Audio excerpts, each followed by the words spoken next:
2D entertainment Surya Jyothika தயாரிப்பில் பிரேம்குமார் இயக்கத்தில் கார்த்தி மற்றும் அரவிந்த் சாமி நடிக்கும் மெய்யழகன் செப்டம்பர் 27 முதல் உங்கள் அபிமான திரையரங்குகளில். Your dream vacation to Dubai starts from ₹29,999 only with GT Holidays. Sound, camera, rolling and action. Sound, camera, rolling and action. Kanchana, Super Deluxe. இந்த மாதிரியான திரைப்படங்கள் I think my movie is different. ரொம்ப எஃபிஷியண்டான ஒரு ஆர்கனைஸ்டான சிட்டி, க்ளீனான city, சேஃபான city. என்னன்னா நான் இது வரைக்கும் பார்த்ததுலே சோல் தான். சொல்லுங்க. அமெரிக்கா LGBTQ கம்யூனிட்டியோட மெக்கா இஸ் சான் ஃப்ரான்சிஸ்கோ. அதான் ஃபர்ஸ்ட் தடவையா 2 விமன் கப்பலாக வந்தது நான் அதான் ஃபர்ஸ்ட் தடவையாக பார்க்குறேன். இதில் இன்னொரு விஷயம் என்னன்னா அவங்களோட மேனேஜர், இந்த மேனேஜரோட manager, he was a gay guy married to another guy with 2 adopted kids.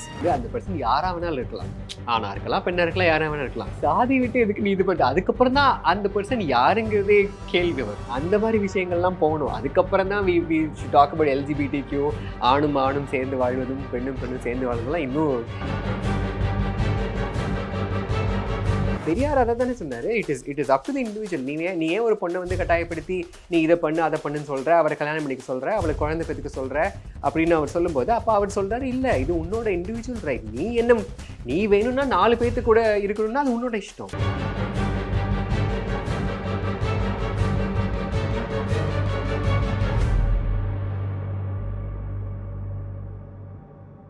Hi, வணக்கம் and welcome to Nakkheeran studios. இன்னைக்கான கான்வர்சேஷன் ரொம்ப இன்ட்ரெஸ்டிங்காக இருக்க போது நம்மளோட ஜாயின் பண்ணியிருக்காங்க நீல நிற சூரியன் திரைப்படத்துக்காக சம்யுக்தா அவர்கள். வணக்கம். வணக்கம். எப்படி இருக்கீங்க? வண்டர்ஃபுல். எஸ், சூப்பராக இருக்கீங்க and welcome to Tamil cinema. Thank you. எப்படி நிறைய விஷயங்கள் இருக்குது எனக்கு ஆக்சுவலாக உங்ககிட்ட கேட்கறதுக்கு. But before that, Karthik Subbaraj director, உங்களுக்கு தெரியல, ஆக்சுவலாக நிறைய ஷார்ட் ஃபிலிம்ஸ்லாம் பண்ணிகிட்டே இருந்துட்டு ஃபியூச்சர் ஃபிலிம் பண்ணுறதுக்கு போகிறதுக்கு முன்னாடி ஓகேப்பா போகலாம், ஷூட் பண்ணிக்கலாம் அப்படின்ட்டாராம். கூட இருக்கவங்க சொன்னாங்களா, சார் இதுக்குன்னு ஒரு லாங்குவேஜ் இருக்கு, சவுண்ட் சொல்லணும், ரோல் சொல்லணும், ஆக்ஷன் சொல்லணும், கட் சொல்லணும்லாம் சொன்னாங்களாம். அந்த மாதிரி உங்ககிட்ட இந்த எப்பவுமே இந்த டிரெக்டர்னாலே இந்த ஆக்ஷன் கட் வந்து ஒரு வேர்டு அப்படின்னு சொல்லலாம். உங்களோட அந்த ஆக்ஷன் கட்டோட ஸ்டோரி சொல்லுங்க. டு பி ஆனஸ்ட், என்னோட படத்தில் நான் ஆக்ஷன் கட் ஒரு 2 தடவை தான் சொல்லியிருக்கேன்னு நினைக்கிறேன். Because I was also acting in the movie, right? So முக்கால்வாசி என்னோட கோ டைரக்டர் தான் ஆக்ஷன் கட் சொல்லியிருக்காரு. But the thing is, I always think directing is a collaborative experience, right? நான் எழுதுறதுக்கு எனக்கு I took 2 years to write the entire thing. That was a very solitary affair. தனியாக உட்காந்து நம்ம யோசித்து நம்ம எழுதுறது தான், ரைட்? ஆனால் when it comes to directing, it's a teamwork, right? And to be honest, I only direct in the sense, நீ அங்கே இரு, நீ இங்கே இரு, நீ இதை பண்ணு, அவ்வளோதான். When the shot actually happens, we are hoping for a lot of happy accidents. அந்த happy accidents நிறைய நடந்தால் தான் இந்த மாதிரி படம் ஆக்சுவலி வர முடியும். தட் இஸ் ஆல்சோ பிகாஸ் 23 நாளில் இந்த படத்தை எடுத்துட்டோம் நாங்கள், ரைட்? 12 பேர், ரைட்? அண்ட் எனக்கு 3 வாரம் தான் லீவ் இருந்துச்சு. அதனால தான் ஐ ஹேட் ஸோ மச் கன்ஸ்ட்ரெயின்ஸ். இந்த நாளுக்குள்ளே, இந்த டைமில், இந்த இடம் இவ்வளோ நாள் தான் கிடைக்கும் அப்படின்னு எக்கச்சக்கமான அந்த இது இருந்துச்சு, ரைட்? ஸோ நீங்கள் சொல்கிற மாதிரி டு எக்ஸ்பீரியன்ஸ் டிரெக்ட் அந்த action cut, to be honest எனக்கு கிடைக்கல. அங்க பார்த்து இப்போ நீங்க இந்த இன்டர்வியூக்கு ஒரு ஆக்ஷன் கட் சொல்ல போறீங்க, ரெடி, சவுண்ட் ரோலிங் அப்படிலாம் சொல்ல போறீங்க. நானே சொன்னதில்லை, நீங்க சொல்லி ஒரு தடவை எனக்காக. Okay, what am I supposed to say? Sound, camera, rolling and action. Sound, camera, rolling and action. Yes, that's it. Okay, நம்ம இன்டர்வியூ இப்போ ஆக்ஷனோட ஸ்டார்ட் பண்றோம். That was interesting. நீல நிற சூரியன் இந்த படத்தினுடைய அந்த ட்ரைலர் போர்ஷன் பார்க்கும்போது ரொம்ப ப்ரொஃபஷனலாக இருந்துச்சு. It in the sense like ரொம்ப வருஷமாக சினிமாவை பற்றி படித்து தெரிஞ்சுக்கிட்டு எடுத்த மாதிரி இருந்துச்சு. பட் ஃபார்ச்சுனேட்லி அன்ஃபார்ச்சுனேட்லி நீங்கள் ஒரு ஐடி ப்ரொஃபஷனலாக இருக்கீங்க, அது ஒரு பெரிய சர்ப்ரைசிங்காக இருந்துச்சு. அப்படி இருக்கும்போது உங்களுக்கும் சினிமாக்குமான அந்த கனெக்ட் அப்படிங்கிறது எங்கே உருவாச்சு? Movies have always been a big part of my life. So I think I would have gone berserk. Movies இல்லைன்னா நான் பைத்தியம் ஆயிருப்பேன், எனக்கு தோணுது இப்போ. So part and parcel of life is yes absolutely right. அப்படி வந்துட்டே இருக்கும்போது தான் சில சமயங்களில் I've always felt very bad about how transgender people are portrayed. படங்களில் நீங்கள் பார்த்தீங்கன்னா பழைய படங்கள் எல்லாம் நிறையா இந்த கேலிக்காகவே அந்த இது இருக்கும். And it hurts a lot அந்த மாதிரி பார்க்கும்போது, right? So you always, and there was one time I spoke to a couple of ADs. அவங்ககிட்ட நான் சொல்லுவேன், இங்க பாருங்க, ரொம்ப வருஷமாக நீங்கள் கேலி பண்ணி இது பண்ணியிருக்கீங்க. இப்போ வந்து கான்ஷியஸாக கேன் யூ நாட் ஆட் ஒரு இன்ஸ்பெக்டர் கேரக்டர், ஒரு லாயர் கேரக்டர், இல்லை ஒரு டாக்டர், ஒரு டிரான்ஸ்ஜெண்டர் பர்சனை போட்டால் என்ன அப்படின்னா அவங்க சொல்லுவாங்க, வாட் இஸ் த வேல்யூ ஒரு கமர்ஷியல் படத்தில், what is the value in adding somebody like that, they don't care, right? அப்போ அவங்க சொன்னாங்க, இதெல்லாம் பண்ணால் நீங்கள் தான் படம் எடுக்கணும் அப்படின்னு அவங்க சொன்னாங்க. This is how it happened. Okay, got it. Right? It is as simple as that. So again, இந்த மாதிரி experiences, you see things, நீங்க எதிர்பார்க்குற சில விஷயங்கள், சில மாற்றங்கள் நடக்காத போது நீங்க என்ன பண்ணுவீங்க? You go and you change. அந்த மாற்றத்துக்கான தூக்கமா நம்ம இருக்கணும் இல்லையா? அமேசிங். அந்த கனெக்ட் நீங்க கொடுத்த விஷயம் ரொம்ப நல்லா இருந்துச்சு. நீல நிற சூரியன் சமுதாயத்துக்கான ஒரு படம், சமுதாயத்துல இருக்கக்கூடிய பிரச்சனைகளை பேசக்கூடிய ஒரு திரைப்படமா இருக்கு. அப்ப நீங்க சொன்ன மாதிரி தான் பல காலமாகவே, சில வருடங்களுக்கு முன்னாடி வரைக்குமே திருநங்கைகள் இல்லை சோக்கால் உங்களுக்கு பிடிக்காத அந்த வேர்டு, மூன்றாம் பாலினத்தவர் அப்படிங்கிற அந்த விஷயங்களை ஒரு கேளிகைக்கான ஒரு விஷயமாகவும் ஒரு காட்சி அமைப்பாக தான் வச்சுருப்பாங்க. அவங்களுக்குன்னு சில சவுண்ட்ஸ், அவங்களுக்குன்னு சில நேம்ஸ் அப்படி வச்சுருப்பாங்க. But fortunately Kanchana, Super deluxe இந்த மாதிரியான திரைப்படங்களினுடைய வருகைக்கு அப்புறமா வெகுஜன மக்களுக்குமே திருநங்கைகளினுடைய உணர்வு என்னவா இருக்கும், அவங்களுடைய எதிர்பார்ப்பு என்னவா இருக்கு, சமுதாயத்தில் அவங்க என்ன பெருசாக எதிர்பார்க்குறாங்க அப்படிங்கிறதெல்லாம் வந்துருச்சு. இப்போ அந்த லிஸ்ட்ல நீல சூரியனும் ஆட் ஆயிருக்கு. I think my movie is different. ஒன்று வந்து இப்போ காஞ்சனா, சூப்பர் டீலக்ஸ் அந்த மாதிரி படங்கள்லாம் it was done by a cis hetero man, right? The characters, அந்த கேரக்டர்ஸ்லாம் யார் பண்ணியிருக்கா? ஒரு மேல் actor, right? That is all very different. அவங்க பண்ணினது இட் இஸ் குட். அவங்க அந்த படங்கள் பண்ணதுனால கொஞ்சம் அந்த ஒரு லைம் லைட்டில் அந்த ஒரு கான்செப்ட் இப்போ பரவலாக இருக்குங்கிறது உண்மைதான். But what they do not know is the nuances of being a transgender person. இப்போ அவங்களுக்குலாம் எப்படி இந்த லைஃப்பை அந்த விஷுவல் மீடியத்தில், மூவிங்கிற மீடியத்தில் காமிக்கணும்னா அவங்க என்ன பண்ணியிருப்பாங்க? ஒன்று அவங்க பார்த்தது, படித்தது, கேட்டது, இல்லை யாரோ ஒரு டிரான்ஸ் பர்சன் கூட வச்சு இது ஓகேவா, இப்படி பண்ணலாமா அப்படிலாம் மேபி அது மாதிரி பண்ணுறாங்களா எனக்கு தெரியல. அது மாதிரி பண்ணுறது இல்லைன்னு நான் கேள்விப்பட்டேன். But maybe they'll ask somebody, right? That is different from you knowing who you are, you knowing what you want to show, right? So அந்த வகையில் என்னோட படம் will be completely different from those movies. And நீங்கள் அந்த படத்தில் பார்த்தீங்கன்னா, அந்த இப்போ வர அந்த படங்களில் இவங்க எல்லாருமே வந்து வீட்டை விட்டு ஓடி போய் ஒரு ஐசோலேட்டடான ஒரு எக்ஸ்பீரியன்ஸ் அதில் இருக்கிறவங்களாக தான் இருப்பாங்க, ரைட்? ஆனால் that is not always true. It is true 95% transgender people வீட்டை விட்டு ஓடி போய் படிப்பை பாதியில் நிறுத்திட்டு பெக்கிங்கோ இல்லை செக்ஸ் ஒர்க்கோ பண்ணுற நிறைய பேர் தான் நம்ம வந்து அடிக்கடி ஸ்டீரியோடிபிக்கலாகவும் பார்த்துருக்கோம். தட் இஸ் மோர் ப்ரெவலண்ட்டும் அப்படிங்கிற விஷயமும் உண்மைதான். ஆனால் there are so many other people, இன்ஸ்பெக்டரா, டாக்டரா, லாயரா, அந்த மாதிரி நிறைய பீப்புள் இருக்காங்க, ரைட்? அவங்களோட கதைகள்லாம் நம்ம வந்து இதில் மூவிஸில் கொண்டு வரணும்னா ஒன்று அந்த விஷயத்தை இன்ட்ரிகேட்டாக தெரிஞ்சவங்களா இருக்கணும், இல்லை அவங்களாவே இருக்கணும், right? That is the only, those are the only two options. Right people to do that, right? See, the problem is, இப்போ எப்படி வந்து இப்போ அப்ரெஸ்ட் காஸ்ட் பற்றின ஒரு பர்சனை பற்றின படம் எடுக்கிறாங்களோ, இல்லை ஒரு டிசேபிள்ட் பர்சன் பற்றின ஒரு படம் எடுக்கிறாங்களோ, யூஸ்வலி அவங்கெல்லாம் வந்து சொசைட்டியோட மெயின் ஸ்ட்ரீம் கான்டெக்ட்லாம் இருப்பாங்க, ரைட்? அவங்கெல்லாம் வந்து சொசைட்டி விட்டு ரொம்ப தள்ளி ஒதுங்கி இருக்கிற மாதிரியான கதைகள்லாம் இருக்காது. பட் ஸோ அப்போ ஒரு டிரான்ஸ்ஜெண்டர் பர்சனை பற்றி பேசும்போது மாத்திரம் ஏன் அது ப்ரிடாமினன்ட் இது என்னென்னா அவங்க வந்து சொசைட்டி விட்டு ஒதுங்கி அவங்க ஏதோ ஒரு இது பண்ணுற மாதிரி. why should it be like that? why can't they tell a story about an inspector trans woman or like a doctor trans woman or whatever? In my case, I decided to say ஒரு teacher trans woman பற்றின ஒரு கதை, right? அவங்க main stream சொசைட்டியில் எல்லாத்துக்கூடையும் சகஜமாக பழகி ரொம்ப கம்ஃபர்டபுளாக ஃப்ரெண்ட்லியாக இருக்கக்கூடிய ஒரு பர்சன். அவங்க மாறும்போது என்ன ஒரு பிரச்சனை வருது அப்படிங்கிறது தான் இது. This is much more realistic அப்படின்னு எனக்கு தோணுது. அதெல்லாம் வந்து கேட்டு பார்த்து பண்ணி ஒரு சினிமேட்டிக்காக பண்ண விஷயங்கள். நான் பண்ணுறது it's much more realistic, much more lived. What you gone through. ஆமாம். ஸோ அண்ட் இது though it is not my biography or anything. It is என்னோட லைஃப்பில் நடந்த சில ஈவெண்ட்ஸ்.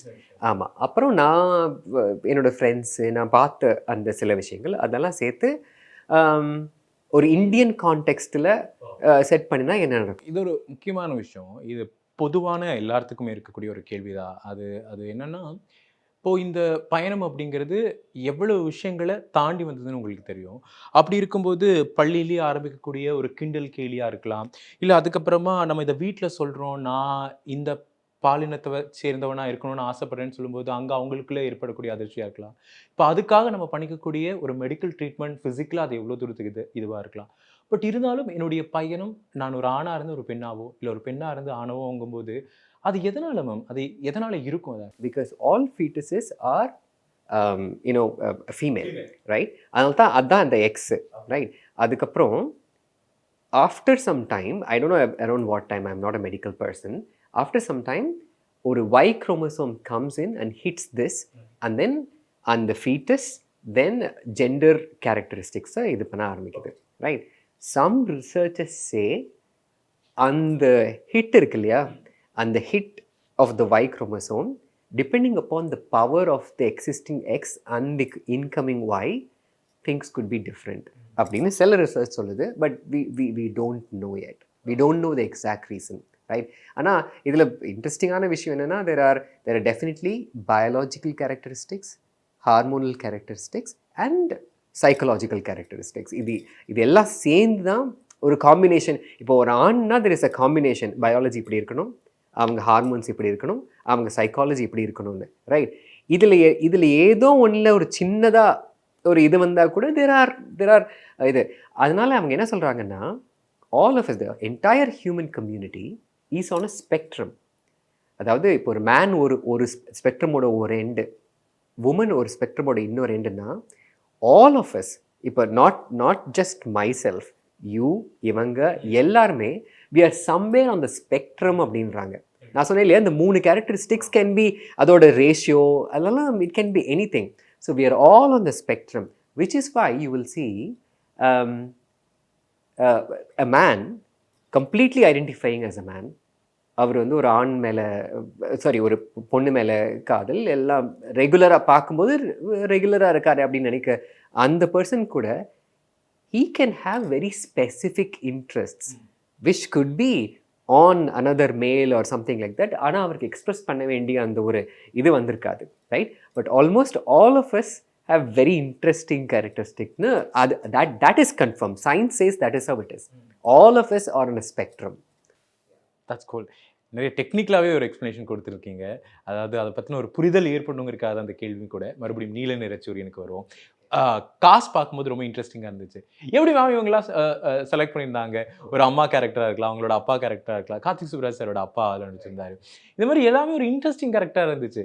ஃபர்ஸ்ட் டைம் டிரெக்ட் பண்ணுறாங்க, பட் அவங்களுக்கு தெரிஞ்சிருக்கு கோரே கேரக்டர்ஸ் தான் அப்படின்னு. அதை டிசைன் பண்ண விஷயங்களா இருக்கலாம், ஸ்பெஷலி அந்த எமோஷன்ஸ் கனெக்ட் ஆகுறது. ஒரு ஊருக்குள்ளே இருக்கக்கூடிய அப்பாவோட டைலாக் ப்ரிடாமினண்ட்டாக என்னவா இருக்கும், அதோட வசனம் அப்படிங்கிறதெல்லாம் இருந்துச்சு.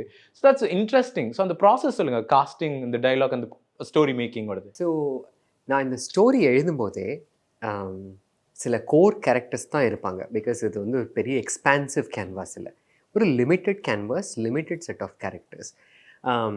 இப்போ எனக்கு வந்து இதுதான் ஃபர்ஸ்ட் டைம் நடிக்கிறது. ஸோ மற்ற எல்லாருமே வந்து என்ன சொல்கிறது, எனக்கு ஈடு கொடுக்கணும். என்ன அர்த்தம்னா, நான் மோசமாக நடிச்சேன், அவங்களும் மோசமாக நடிச்சா அது ரொம்ப மோசமாயிடும். ஸோ அவங்களாவது நல்லா, ஸோ ஒரு ஸ்க்ரீனில் 2 பேர் இருக்காங்கன்னா ஒருத்தராவது நல்லா நடிக்கிறது இல்லையா? அதனாலேயே நான் வந்து சரி யாரெல்லாம் இது போட்டால் கரெக்டாக வரணும். ரெண்டாவது, நான் சொன்ன மாதிரி I only had 23 days to shoot the movie. ஏன்னா நான் 3 வாரம் லீவே எடுத்திருந்தேன். இப்போ நம்ம எந்த சமயம் வரோம், அதுக்கு யார் வந்து அவங்க கால் ஷீட் அவைலபிளாக இருக்கணும், அவங்க கரெக்டாக கொஞ்சம் ஃப்ளெக்சிபிள் பீப்புளாக இருக்கணும், நம்மளுக்கு வந்து திடீர்னு ஏதாவது மாறும், அதுவும் அந்த ஒரு சமயத்துக்குள்ளே இருக்கணும் அப்படிங்கிறதெல்லாம் நான் முடிவு பண்ணி வச்சுருந்தேன்.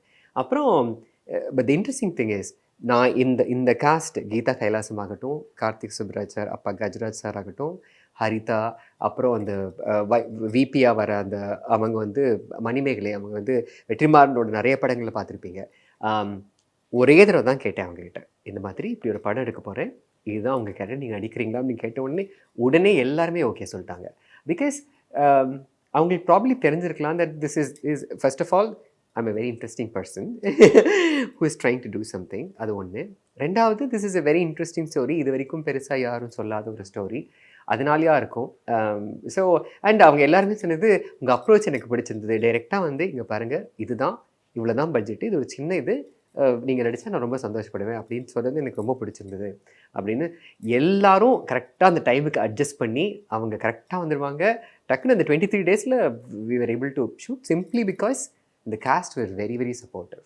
பொள்ளாச்சி பொண்ணு இன் சியாட்டல், அது அவ்வளோ அழகா இருக்குல்ல. எவ்வளோ டிராவல் பண்ணிருக்கீங்க பாருங்க. இந்தியாவில் பல இடம், யூரோப்ல இருந்திருக்கீங்க, யூஎஸ்ல இருந்திருக்கீங்க, சவுத் கொரியால இருந்திருக்கீங்க. ஃபர்ஸ்ட் நீங்க சவுத் கொரியால இருந்தீங்கல்ல, இந்த கொரியன்ஸ்னாலே எங்களுக்கு சுத்தமா பிடிக்காது. ஒரே என்ன அப்படின்னா, இப்போ இருக்க இந்த 2K கிட்ஸ் இந்த கொரியன்ஸ் ஓவரா லவ் பண்றதுனால தான்.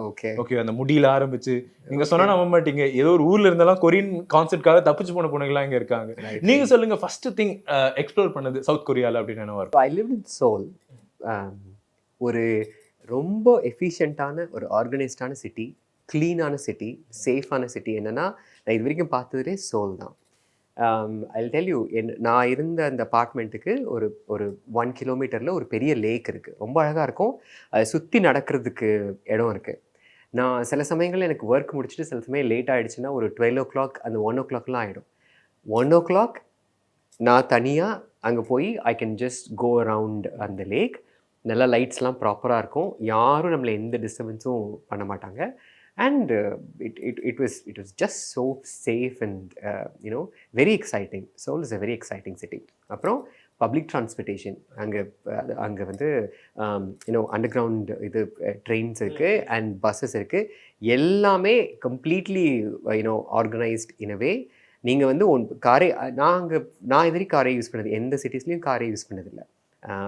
Seoul public transport is one of the top cities in the world. So Seoul was just fantastic. என்னன்னா எனக்கு சாப்பாடு பிடிக்கல, சாம்பார் சாதம் கிடைக்கல. சரி, இப்போ நம்ம யூஎஸ்க்கு வரும். அப்போ உங்களுக்கு அங்கே சாம்பார் சாதம் கிடைக்காதனால அப்படியே ஃப்ளைட் பிடிச்சி யூஎஸ் வரும். மேம், இந்த யூஎஸ்ங்கிற இந்த வார்த்தையை வந்து வெறும் இந்த மணிரத்னம் அவர்களுடைய படத்துலையோ கௌதமன் படங்களையோ மட்டும் பார்த்து வளர்ந்த நாங்கள்.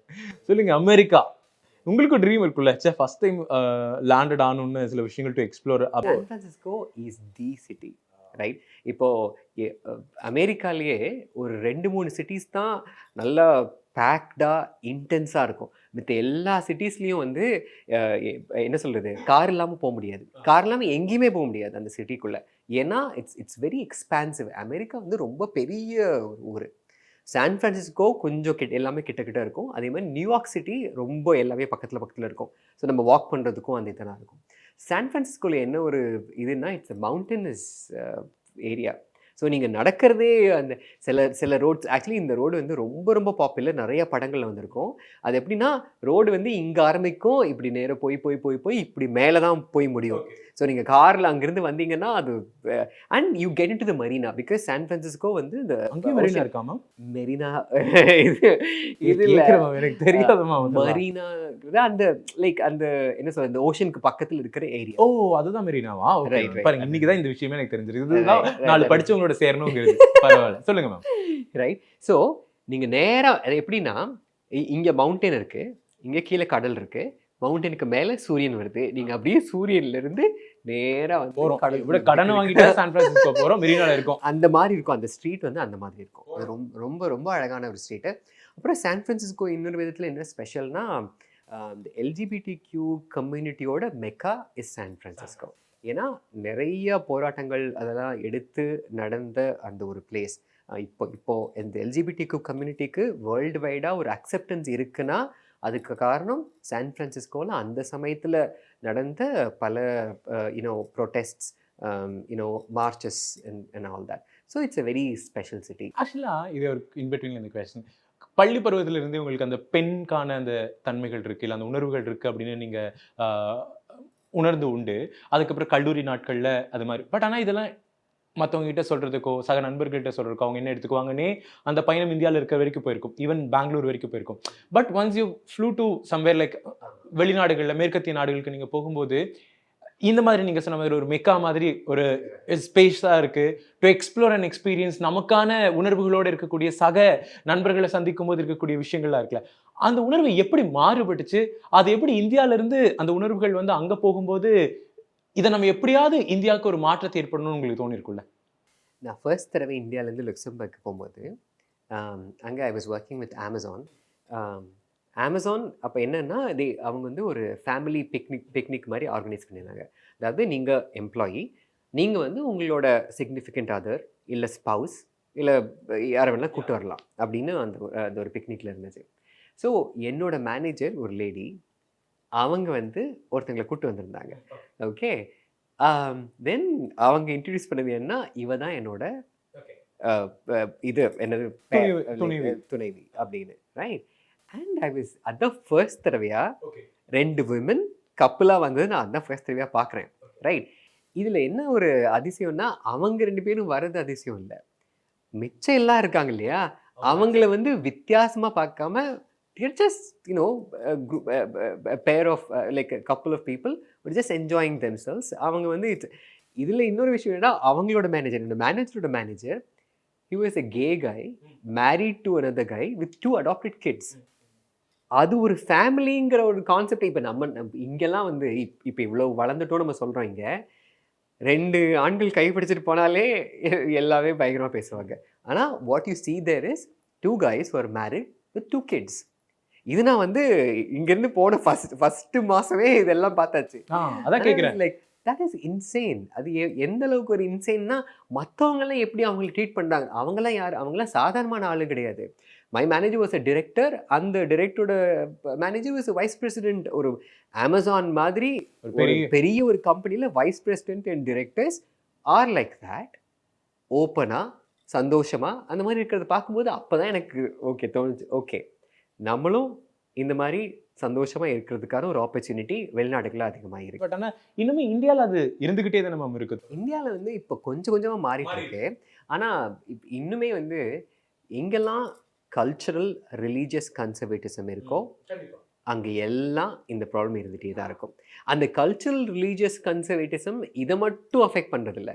ஏன்னா அவங்க பார்த்தீங்கன்னா, அவங்க சொல்கிறது எல்லாமே ஒரு ஆம்பளைனா இப்படி தான் இருக்கணும், அது நம்மளுக்கு சொல்கிறது இல்லை, ஆண்களுக்கும் பெண்களுக்கும் சொல்கிறதே அவங்க அதுதான். பொண்ணுன்னா நீ ஏன் வந்து துப்பட்டா போடல, நீ ஏன் சாரி கட்டல, நீ ஏன் பொட்டு வைக்கல, நீ ஏன் பூ வைக்கல, நீ ஏன் கோவிலுக்கு போக மாட்டேங்கிற, நீ ஏன் ஸ்லீவ்லெஸ் போடுற, அந்த மாதிரி எல்லாம். ஸோ எங்கெல்லாம் வந்து இந்த கன்சர்வேட்டிசம் இருக்கோ அங்கெல்லாம் வந்து இண்டிவிஜுவலுக்கான ரைட்ஸ், இண்டிவிஜுவலுக்கான ஆசைகள், அதை பற்றி யாருக்கும் எந்த கவலையும் கிடையாது. இந்த இன்பிட்வீனில் தான் அந்த கொஸ்டினுமே.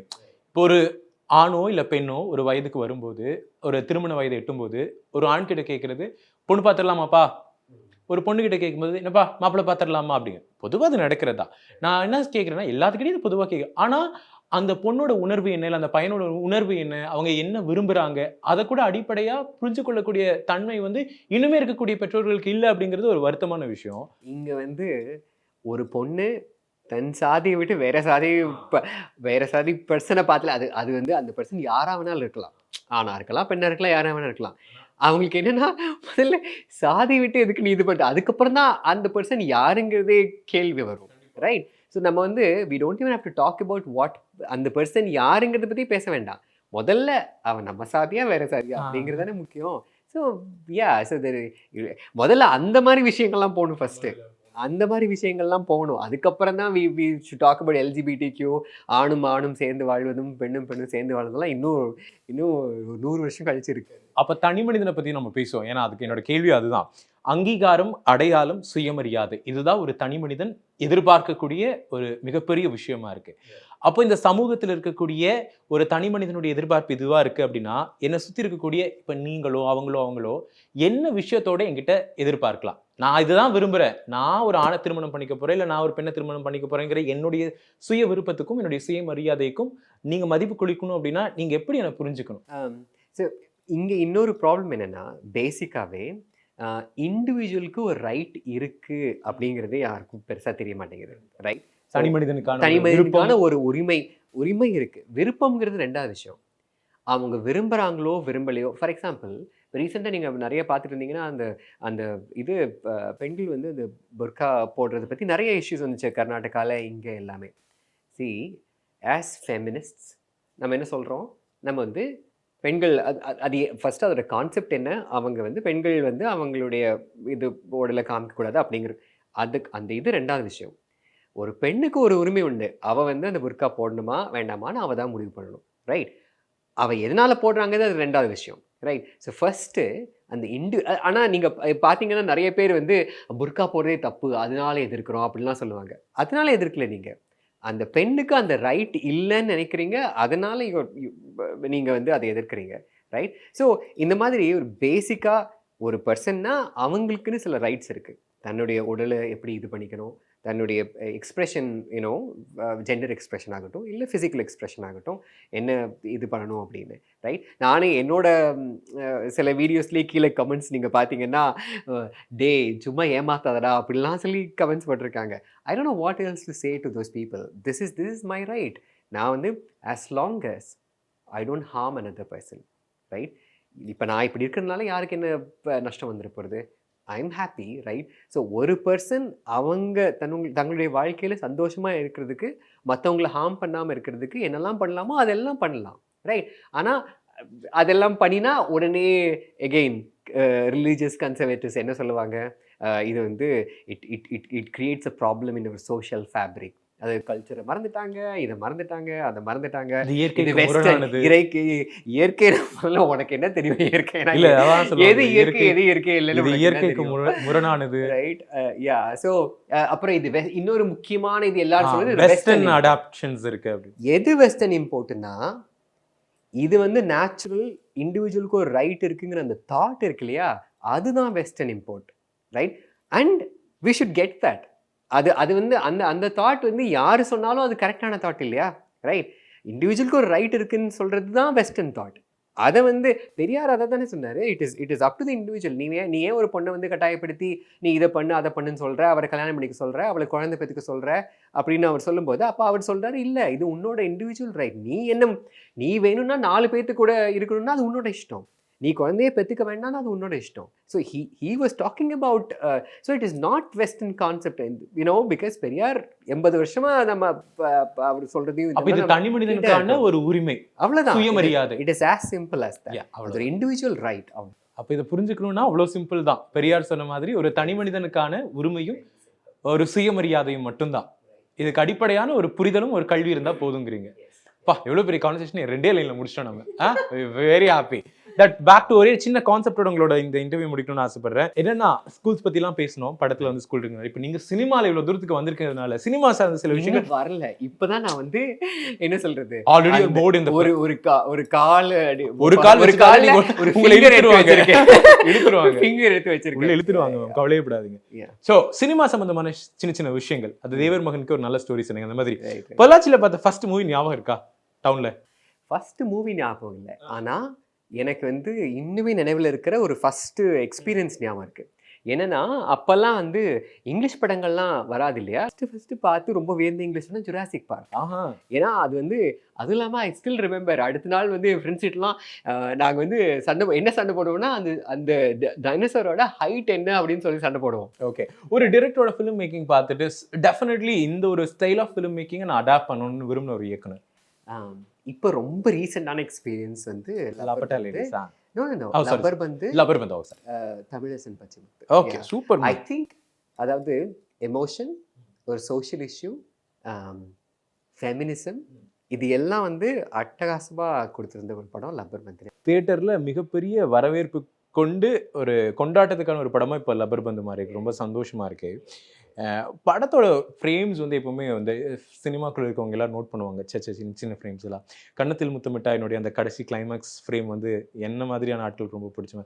உங்களுக்கு ஏதாவது ஒரு frame still I remember this frame is actually hit my heart அப்படிங்கிறது? ஃப்ரேம்னா ஓகே, எனக்கு ஃப்ரேமை விட ஒரு சீக்வன்ஸாக எனக்கு ரொம்ப ரொம்ப பிடிச்ச சீக்வன்ஸ் என்னென்னா, இது பாம்பே படத்தில் அரவிந்த் சுவாமியும் மனிஷா கைராலும் ஃபஸ்ட்டு அந்த இதில் பார்ப்பாங்க இல்லையா, அந்த ஒரு போட்டில் அவ போகும்போது அந்த சீன், அப்புறம் when she comes back 2 பேர் அந்த புர்கா போட்டு நடந்து வருவாங்க.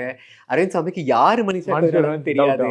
அந்த சீக்வன்ஸ்லாம், that entire sequence, the way it's orchestrated, அதில் இருக்கிற அந்த ஒரு இன்னசென்ஸ் ப்ளஸ் ரொமான்ஸ், அதெல்லாம் சான்ஸே இல்லை. ஓகே, அடுத்து ஒரு முக்கியமானது டைலாக்ஸ் எது பிடிக்கும்? எனக்கு என்னென்ன இந்த ராவணன்ல விக்ரம் சார் ஐஸ்வர்யா ராயும் பேசிட்டு இருப்பாங்களே, அப்ப ஆத்தன் எல்லாத்துக்கும் மேல பெருசோ, அது மாதிரி உங்களுக்கு பிடிச்ச ஒரு டைலாக்னா என்னவா இருக்கும்? ஏதாவது ஒரு படத்துல பிடிச்ச ஒரு dialogue obviously my most favourite film Thevar Magan. அதில் வந்து சிவாஜி சாரும் கமல்ஹாசன் 2 பேரும் வந்து அந்த ஒரு டைலாக் பேசுவாங்க இல்லையா, I thought it was so well done.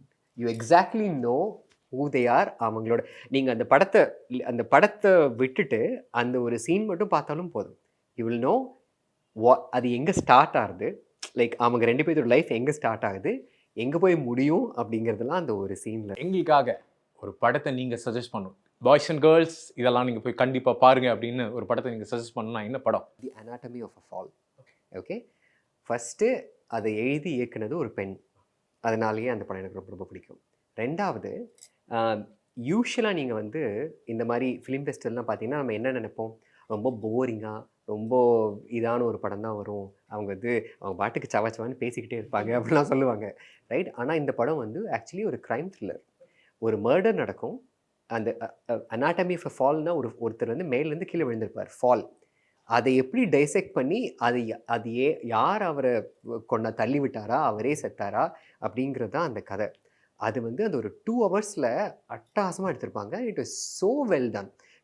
கடன்னு அந்த சீக்வன்ஸ் போகும்.